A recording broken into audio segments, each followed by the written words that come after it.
কাওয়ালি গান শোনা কি হারাম নাকি জায়েজ?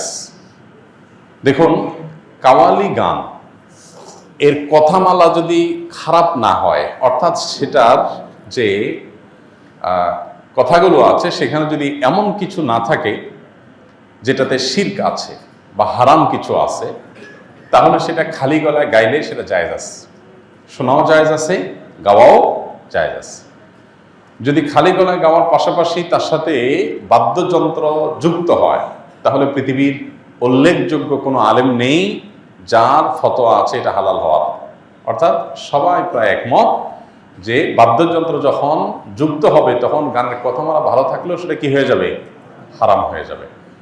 একজন মুসলিম হিসাবে হালাল হারাম মেনটেন করা আমাদের জন্য খুবই গুরুত্বপূর্ণ বিষয়। এটা ঐচ্ছিক কোনো বিষয় না।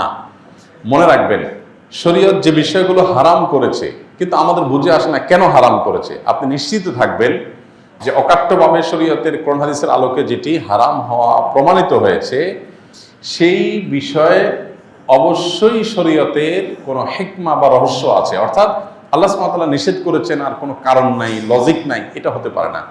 যেমন গানের কথাই যদি আপনি বলেন, গান এর সাথে যখন বাদ্যযন্ত্রের সংমিশ্রণ হয়, মানুষের মনের ভিতরে যে এক ধরনের ভাব তৈরি হয়, এর ফলশ্রুতিতে মানুষ শয়তানের সাথে কানেক্টেড হয়, শয়তান দ্বারা খুব বেশি প্রভাবিত হতে থাকে। শয়তান আমাদের দৈনন্দিন জীবনে, আমাদের ব্যক্তিগত জীবনে, আমাদের উঠা বসায় নানাভাবে আমাদেরকে প্রভাবিত করে। তো এইটা থেকে বেঁচে থাকার জন্য আমাদের সচেষ্ট থাকতে হবে এবং সতর্ক থাকতে হবে। তো শরীয়ত সেজন্য আমাদেরকে বাদ্যযন্ত্রের ব্যাপারে খুবই সতর্ক করেছে। সূরা লোকমানের 6 নম্বর আয়াত সম্ভবত, সেখানে 6 নম্বর না 3 নম্বর আয়াতে আল্লাহ রাব্বুল আলামিন লাহওয়াল হাদিস কেনার ব্যাপারে যে ভর্ৎসনা করেছেন, সেখানে মূলত লাহওয়াল হাদিস বলতে এই জাতীয় গান যেগুলোতে বাদ্যযন্ত্রের ব্যবহার আছে এবং অশ্লীলতা, শিরকপূর্ণ কথা আছে, সেগুলোর কথা মিন করা হয়েছে। এই আয়াতের ব্যাখ্যা করলে আপনি বিশ্ববিখ্যাত মুফাসসিরগণ, সাহাবায়ে কেরাম এবং নবী সাল্লাল্লাহু আলাইহি সাল্লামের স্নেহধন্য ব্যক্তিবর্গের যে তাফসির রয়েছে, বড় বড় বিশ্ববিখ্যাত যে তাফসির রয়েছে, সবগুলো দেখলেই আপনি দেখতে পাবেন যে এখানে গান এবং বাদ্যযন্ত্রকে বোঝানো হয়েছে। অতএব খালি গলায় কাওয়ালি গাইলেন, সেটার কথামালার ভিতরে কোনো শিরক, আপত্তিকর, শরিয়া বিরোধী কথা থাকলো না, সেটা জায়েজ আছে। আর যদি শরিয়া বিরোধী কোনো কথা থাকে, অনেক সময় দেখা যায় এই জাতীয় কাওয়ালিতে এমন এমন কথা থাকে যে কথাগুলো সবসময় না, কোনো কোনো গানের মধ্যে যে কথাগুলো আসলে শরিয়ার আলোকে সঠিক নয়, গর্হিত, নবী সাল্লাল্লাহু আলাইহি সাল্লামকে মর্যাদা দিতে গিয়ে আল্লাহর পর্যায়ে নিয়ে গেল, তাহলে এটা শিরক হয়ে গেল। তো এইরকম যদি কিছু থাকে তাহলে সেটা খালি গলায় গাওয়া জায়েজ নাই। আর দ্বিতীয়ত হলো যে বাদ্যযন্ত্রের ব্যবহার থাকতে পারবে না, এই দুই শর্তে সেটা জায়েজ আছে। কাওয়ালি হইলেই সেটাকে আমরা অনেকে ইসলামিক মনে করে গলদকরণ করি এবং সেটাকে ইসলামিক মনে করি, এটা ইসলামিক না। পরিষ্কারভাবে আমাদের ধারণা থাকতে হবে। অনেক সময় দেখা যায় মুরগি দোকানদারগণ নিজ হাতে একাকী মুরগি জবাই করেন, এক্ষেত্রে কোনো দিক বিবেচনা করেন না। জানার বিষয় হলো এমন মুরগি জবাই শুদ্ধ হবে কিনা। মুরগি জবাই করতে হলে দুজন লাগবে এমন কোনো বাধ্যবাধকতা নেই। একাকী মুরগি জবাই করলে সে মুরগি খাওয়া যাবে, কোনো অসুবিধা নেই। দেখার বিষয় হলো আপনি বিসমিল্লাহ বলে জবাই করছেন কিনা, মুসলমান জবাই করছে কিনা, এটা হলো দেখার বিষয়। একজন মুসলমান জবাই করেছেন, বিসমিল্লাহ বলেছেন এবং সেই সাথে যতগুলো রগ কাটার কথা, মোটা যে আপনার খাদ্যনালী, এর বাইরে যে কণ্ঠনালী, শ্বাসনালী আছে, আর সরু যে চিকন রগ আছে দুই সাইডে, এগুলো কাটা গেছে কিনা দেখা যায়। এগুলো যে কাটা যেয়ে থাকে, বিসমিল্লাহ বলে জবাই করে থাকেন, বাস তাহলে কি হয়ে গেল, সে মুরগি খাওয়া হালাল হয়ে গেল। এটা কি মহিলা জবাই করছে না পুরুষ জবাই করছে, ভাই বোন জবাই করছে কিনা, জবাই করার সময় ওযু ছিল কিনা, দুইজনে করলো না একজনে করলো, এগুলা কোনটাই আসলে এই মুরগির হালাল বা হারাম হওয়া, খাওয়া বা না খাওয়ার সাথে, বা খাওয়া যাওয়া, খেতে পারা বা না খেতে পারার সাথে কোনো সম্পর্ক নাই। যার কারণে একাকী মুরগি জবাই করে যদি দোকানদার জবাই করে, জায়েজ আছে। বিসমিল্লাহ বললো কিনা, রগগুলো ভালো করে কাটলো কিনা, এটা ইম্পর্টেন্ট। আপনি কোনো রকম একটা পোস্ট দিয়ে দিল, ভালো করে সবগুলো রগ কাটলো না, তাহলে জায়েজ হবে না।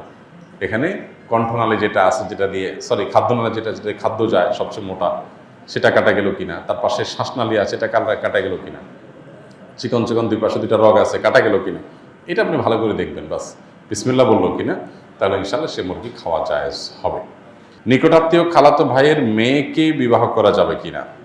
নিকটাত্মীয় খালাতো ভাইয়ের মেয়ে, তাকে বিয়ে করাতে শরঈ দৃষ্টিকোণ থেকে অসুবিধা নেই, শরঈ দৃষ্টিকোণ থেকে সমস্যা নেই, কিন্তু স্বাস্থ্যগত কোনো ক্ষতির কারণ আছে কি নেই, সম্ভাবনা আছে কি নেই, এ বিষয়ে সংশ্লিষ্ট বিষয়ে যারা ডাক্তার আছেন, বিশেষজ্ঞ আছেন, তাদের সাথে কথা বলতে পারেন। এর বাইরে সেরাই মাসআলার কথা যদি আপনি বলেন, তো আমরা বলবো যে খালাতো ভাইয়ের মেয়েকে আপনি বিয়ে করতে পারেন এবং চাচাতো ভাইয়ের মেয়েকেও বিয়ে করতে পারেন, কারণ সে আপনার মাহরাম না, সে আপনার সরাসরি একেবারে যে নিষিদ্ধ তালিকার আছে যাদের সাথে বিবাহ বন্ধনে আবদ্ধ হারাম এবং দেখা দেওয়া জায়েজ, সেই তালিকার মানুষ না, যার কারণে এটা জায়েজ আছে। সিগারেট খাওয়া কি ইসলামের দৃষ্টিতে নিষিদ্ধ? এর কোনো শাস্তি আছে কিনা? ভাই, ধূমপান করা ইসলামে নিষিদ্ধ, এ ব্যাপারে কোনো আলেমের কোনো ভিন্ন মত নাই। অনেক ওলামা ইকরাম মাকরুহ তাহরিমি বলেছেন, যেমন হানাফি মাযহাবের ওলামা ইকরাম মাকরুহ তাহরিমি বলেন, তবে সৌদি আরবের ওলামা ইকরাম এটাকে হারাম বলেছেন, নিষিদ্ধ এবং এটা গুনাহ নাজায়েজ, এ ব্যাপারে কারোর কোনো ভিন্ন মত নেই। কেন? প্রথমত আল্লাহ সুবহানাহু ওয়া তাআলা বলেছেন, লা তুলকু বিআইদিকুম ইলা তাহলুকা, তোমরা নিজেদেরকে ধ্বংসের দিকে ঠেলে দিও না। ধূমপান করলে আমাদের উপকার হয় না ক্ষতি হয়? ক্ষতি হয়। উপকার হয় না বললেই চলে, পেট ভরে না, অন্যান্য কিছু না। আপনি বলবেন যে আমার ঘুমের লাই কাটে অথবা এনার্জি আসে বা অন্যান্য কিছু আসে, এরকম যদি বলেন, মদ এবং জুয়া এগুলো সম্পর্কে আল্লাহ বলেছেন ওয়া ইসমুহুমা আকবারু মিন নাফইহিমা, এগুলো লাভের চাইতে ক্ষতি বেশি। লাভ আপনি একটু ঘুমাচ্ছেন, ভালো লাগলো, কিন্তু ক্ষতি হবে তার চাইতে বেশি। তো যে জিনিসটা খেলে পরিষ্কার ক্ষতি হবে, আপনার সুস্পষ্ট ক্ষতি সাধন হবে, জেনে শুনে সেরকম ক্ষতিকর জিনিস খাওয়া, যেটা আপনার স্বাস্থ্যকে ধ্বংস করবে, আপনাকে বিপদের দিকে ঠেলে দিবে, মৃত্যুর দিকে ঠেলে দিবে, ক্যান্সারের কারণ, সবচেয়ে বেশি ক্যান্সারের কারণ হয় এই ধূমপান।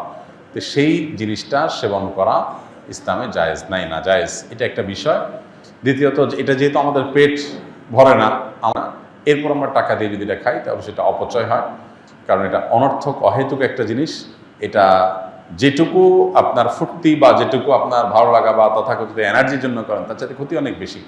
ধূমপান করার ফলে আপনার মুখে যে দুর্গন্ধ সৃষ্টি হয়, আল্লাহর জমিনে কোনো হালাল খাবার খেলে মানুষের মুখে এরকম দুর্গন্ধ হয় না।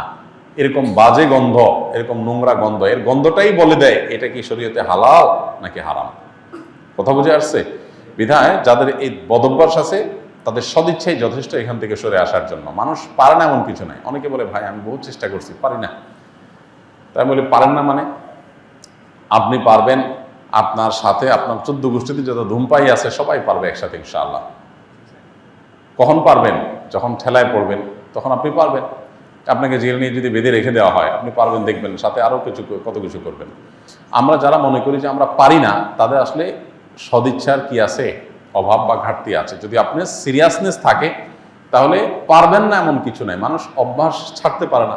আপনি কি মরে যাবেন? এরকম করে বিষয়ে আপনি মরে যাবেন, একটু কষ্ট হবে। এইটুকু কষ্ট করা, নিজের বিরুদ্ধে সংগ্রাম করা, নিজেকে নিয়ন্ত্রণ করার মতো শক্তি সামর্থ্য যার নাই, এরকম একজন ঢিলা মানুষ, যার আত্মনিয়ন্ত্রণ নাই, নিজেকে কন্ট্রোল করতে পারে না, ডায়রিয়া রোগের মতো ঢিলা, ডাইরেক্ট হয়ে গেছে, যে তার মনে চায় আসে ওখানে কাইত হয়ে যায়, সে কিছু করতে পারে না, নিজেকে ধরে রাখতে পারে না, এরকম ঢিলা মানুষ আল্লাহর কাছে জান্নাতের এক্সপেক্ট করে কিভাবে সে জান্নাতের প্রত্যাশা কোন মুখে করবে? এজন্য সৎ সাহস দরকার। আল্লাহ আমাদেরকে সেই তৌফিক দান করুন। এজন্য ধূমপান করা থেকে আমাদের বেরিয়ে আসতে হবে, যে সমস্ত ভাইদের বদভ্যাস আছে। আস-সুন্নাহ ফাউন্ডেশন, উম্মার স্বার্থে সুন্নাহর সাথে।